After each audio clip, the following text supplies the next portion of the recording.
So I'm going to try and do a quick video on changing a thermostat housing and gasket on a Vauxhall D 2012. It's just started leaking around the casing. You can see some pink crystallisation where the coolant is falling onto the air compressor, or aircon compressor, sorry, for the car, and started to dry up.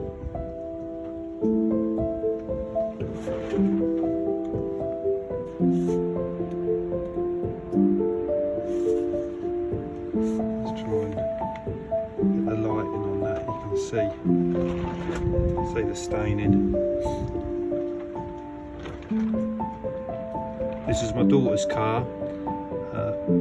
Conversation at the dinner table the other evening was, "Dad, I've got pink fluid leaking out of my car.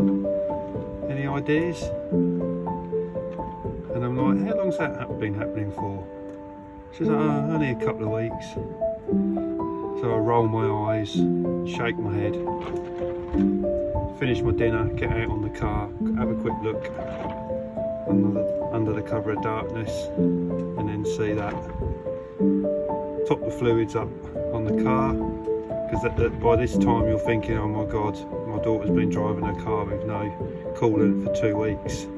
This is going to kill the engine.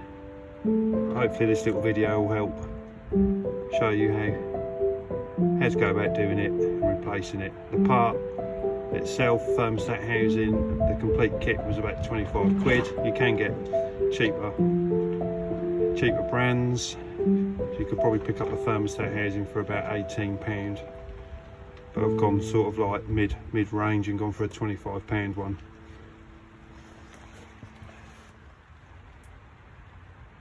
I'm just going to crack on with this. I've made myself a den out of a tarpaulin and a fishing umbrella.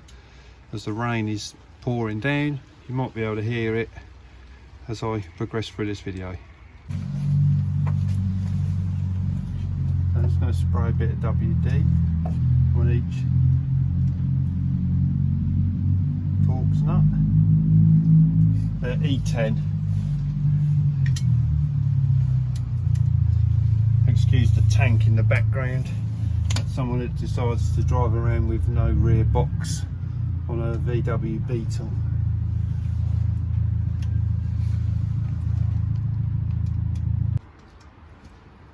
That's been soaking for a little bit. I'm just going to remove these retaining clips to make a little bit more space.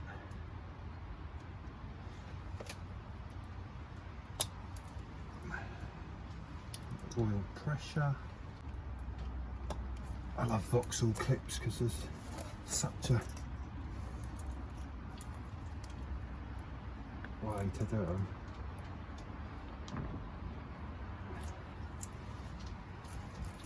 That you can never do properly.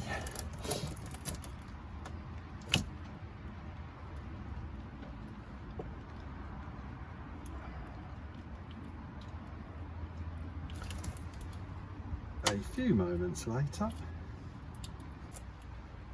I dare say removing this clip is going to be the hardest part of the whole thing.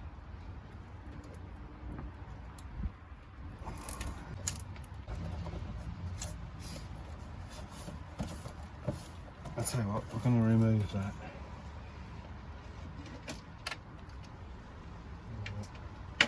Easy.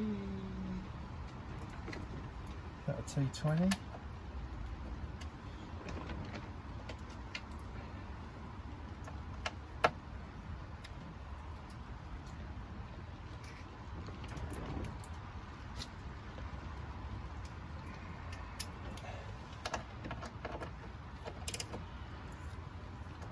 That's a T25.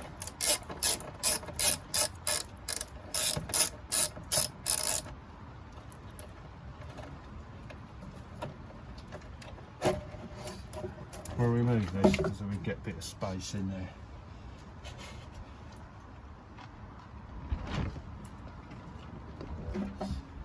Oh, look at how much space there is there.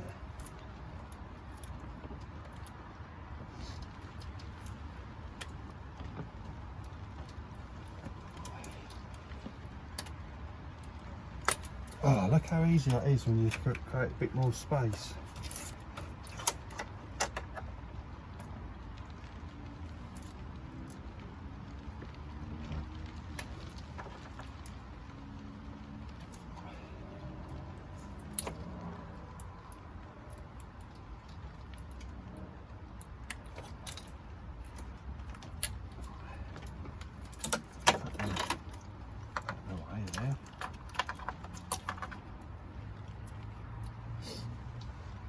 Got an E10,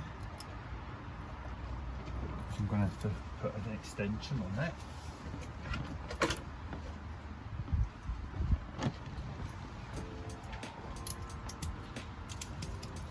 So bring that in.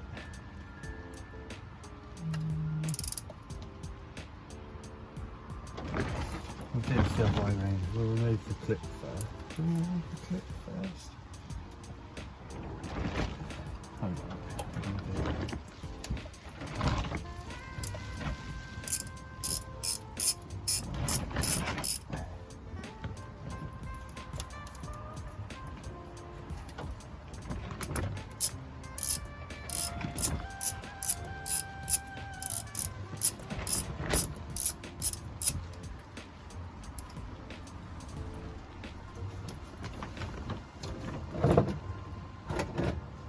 I've got a tray under there just to catch any.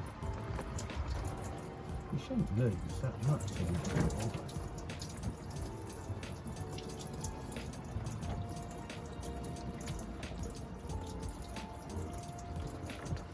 That goes without saying that you shouldn't do it when the engine's been running and it's really hot.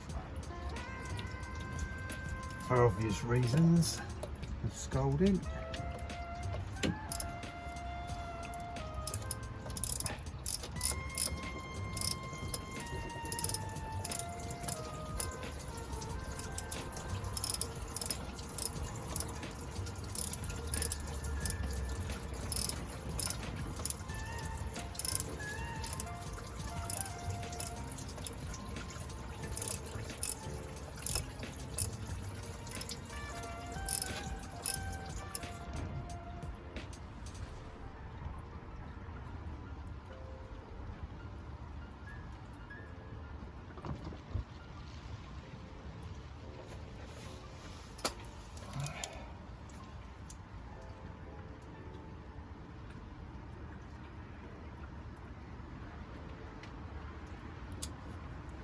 Two.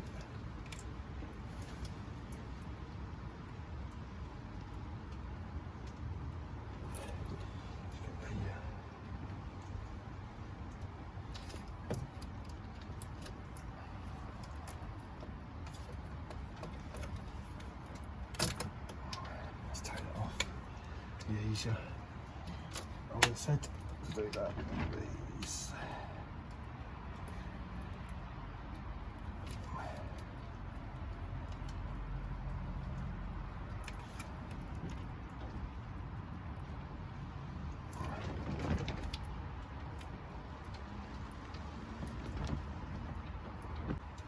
That's 3 bolts removed. It's the thermostat housing. Probably lost about a litre of fluid, I said, with that.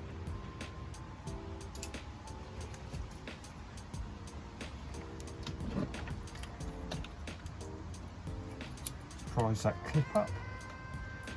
That should twist it.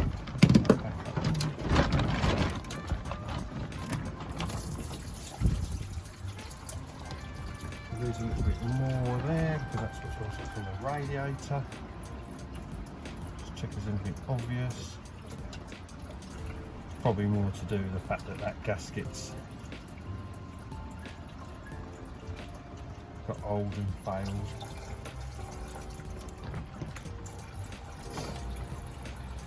Just compare it to the new one, just in case. Even though you type your registrations in on these websites and stuff and it all says it's compatible, you never know, do you? So,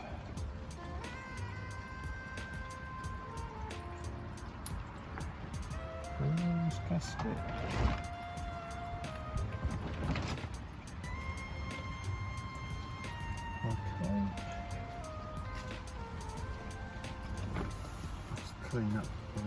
surface.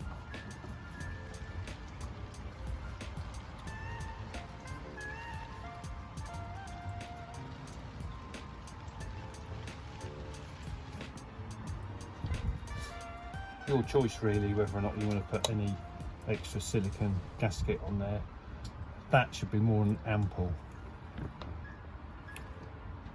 I always put a small smear around just as a bit of a fail safe really. I say you shouldn't over tighten this anyway because you can damage the gasket, but I would always put a bit of extra silicone sealant on it, but I say that's your choice really. Again, so put a little smear on there, haven't gone too crazy, it's just in case there's any imperfections on the surface of that aluminium piece on the block that the normal plastic or rubber gasket won't pick up on, but I say your choice.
Just check the Haynes. Reckons these bolts should be 8 Newton meters, which I haven't actually got a torque wrench small enough for that. So literally, you tighten them up, and then I'll give them just a fraction more.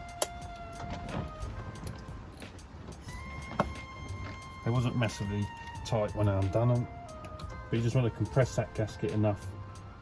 And the good thing about putting the sealant onto that thermostat housing, you can obviously see once you've tightened that, you will get some of the sealant ooze out through the sides, so you've got a bit of a visual indication as well of how much that's compressed a little bit.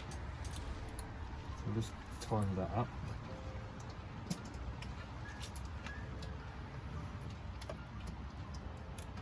I'll put that pipe on. Oh, that's clipped back in. Just have a bit of a wipe down, try and get as much as that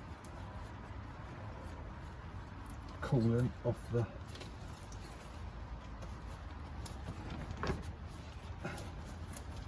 air compressor.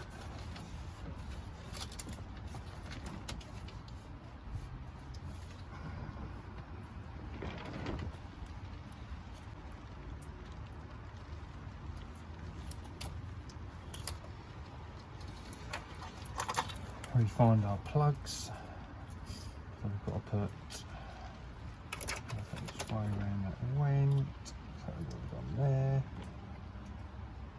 just like that. Put the oil pressure plug in, just like that.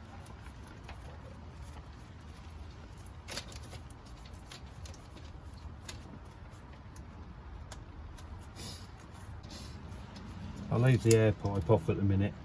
Like I say, I can top the fluids back up and check for leaks and run the engine.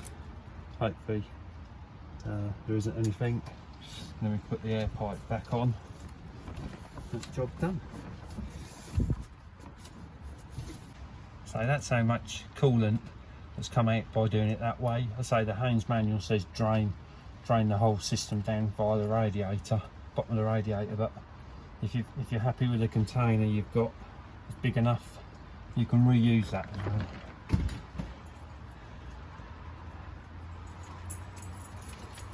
Again, that's how much coolant came out from removing the thermostat pipe. As I say, I'm happy with the condition and the quality and the age of this coolant, so I'm going to reuse that. If yours is old, looking really bad, then obviously you need to renew, probably flush your whole system and start again. But again, that's your choice. This is just what I've done.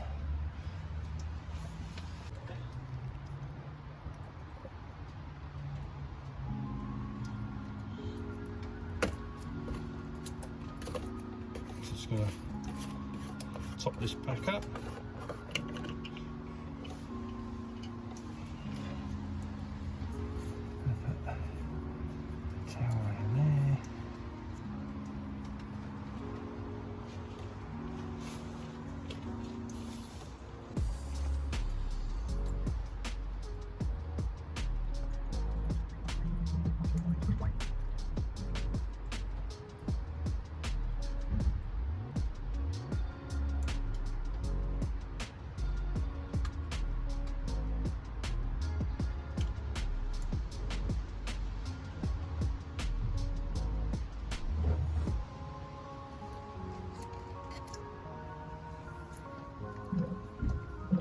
Pump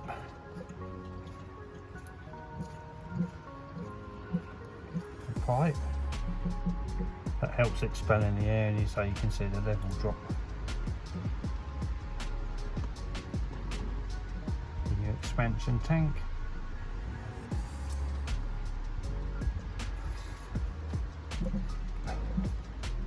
I say what comes out must go back in, so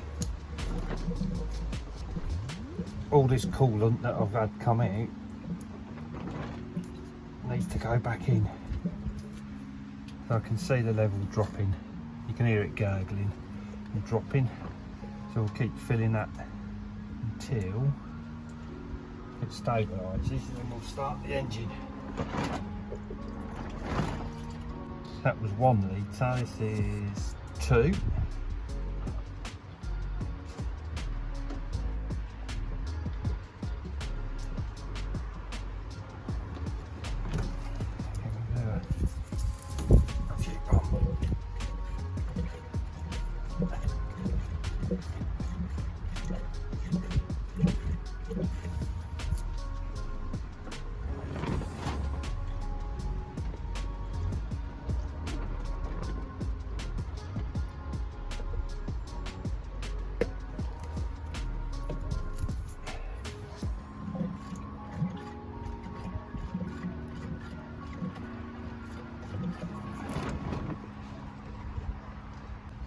Two litres in, that's what I've got left. So I'm going to start the engine, let that circulate, get up to temperature, and then put the rest in.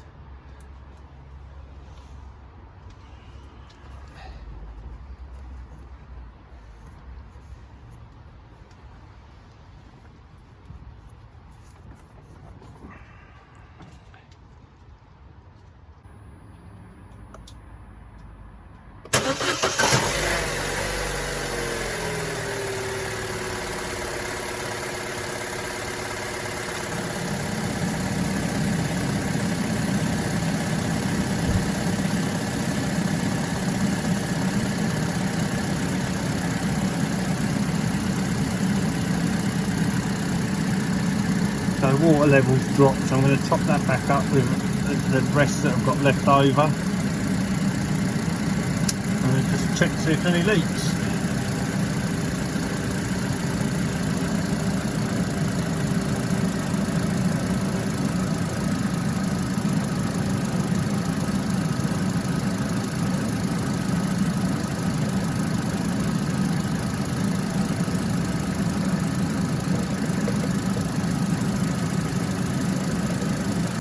So I've got the heating on full blast, circulating. I'm going to just rev the engine, try and get it up to temperature a bit quicker.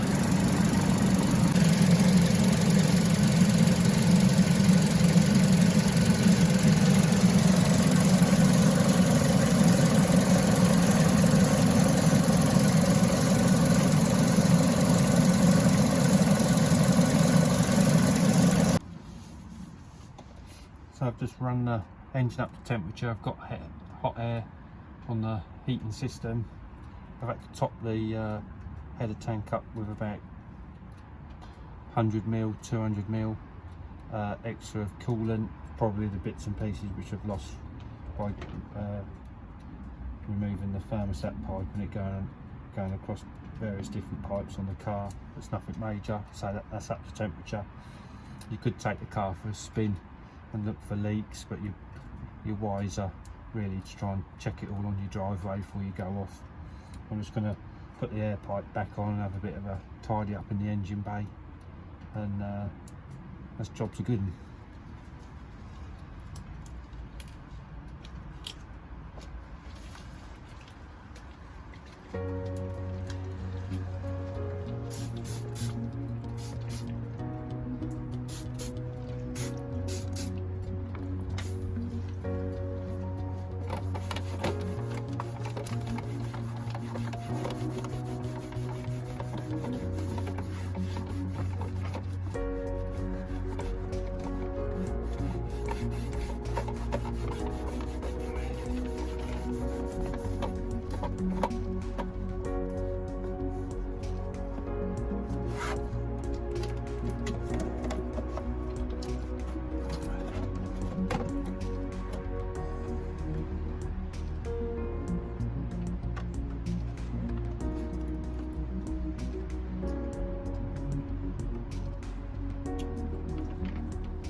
So we've topped up the fluids, we've replaced the thermostat housing on a Vauxhall Corsa D 1.2 2012 design, I think it is. Tools, nice and simple, flathead, an E10, Torx with a short extension bar, ratchet with a T25 Torx to remove the air pipe fixing.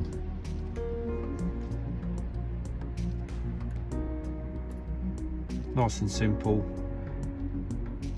We've topped up the fluids, ran the engine, got hot air, and checked for leaks. So thanks for watching. I'm just going to tidy up now. Hopefully that's been of help to a few people. I say that's how I would do it. You can probably do it slightly differently. The Haynes manual says about draining the complete fuel coolant system, but say I haven't done that.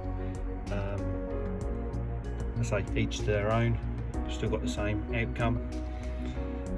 So I'm going to let my daughter drive that for the next 24 hours and then check the car again for any leaks and top up the reservoir if required.